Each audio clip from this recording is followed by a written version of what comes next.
This is lecture 15. It's going to be more interesting than you might guess. The geography of climate change adaptation and the Venn diagram. I'll explain all in a moment.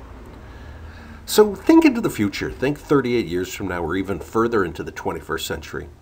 More and more of us all over the world are going to be living in cities. Where will these cities be? Will the current superstars, whether it's Shanghai, New York City, LA, Chicago, will these be the big boys in the future? Or for a variety of reasons, are cities going to emerge in different places? So my grandfather in the early 1920s couldn't have anticipated what Las Vegas and Houston would grow into.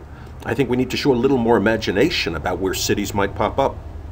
And as we think about climate change adaptation, there could be geographical areas within the United States and in other continents that have a comparative advantage due to their geography and other factors, such that these areas might prosper and be centers of agglomeration in the future, for the obvious point that migration to higher ground is a major strategy for our coping with climate change.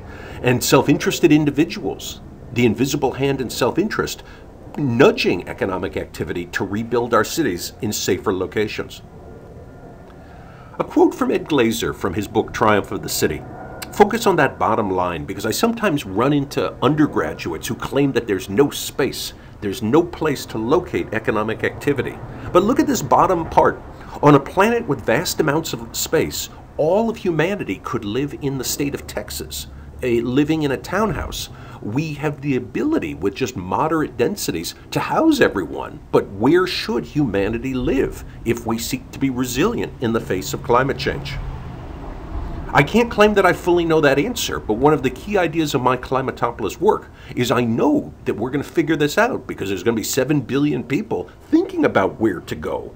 And a consequence of their individual investment decisions will be to nudge us to the right places.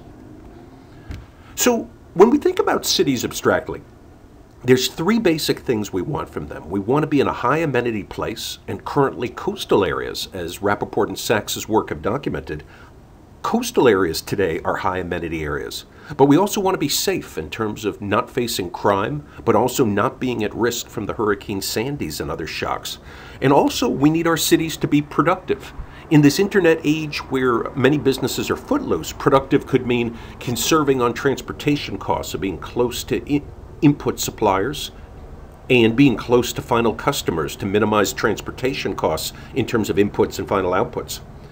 If you think across cities, geographical areas all across the world, across these three categories, who would you give an A+ to? Which geographical areas would you give an A+? Are there areas like New York that are high amenity but not safe in terms of disasters that are productive, versus other places where the ranking might be the opposite, of being slightly lower amenity but being safer and potentially more productive? And so that's the Venn diagram. Remember what a Venn diagram is from high school. You're looking for this sweet spot of where do these sets overlap. And I was too lazy to find a 3-object Venn diagram. We're seeking areas that are safe in terms of climate risk, high amenity, and productive. And where those 3 Venn circles overlap, we should build our cities there.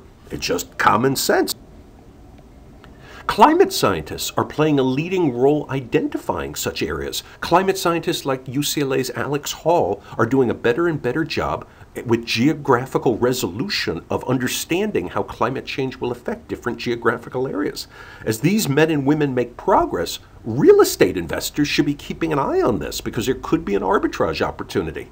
As the climate nerds identify the sweet spot of the Venn diagram, real estate patient investors, Donald Trump wannabes, should be identifying investment opportunities by buying land in such places and holding, because these are places which will be valuable as these predictions turn out to be true. And the invisible hand of capitalism, economic activity, firms and individuals will be moving to these areas out of self-interest. The only scenario where they would not be moving to such areas is if government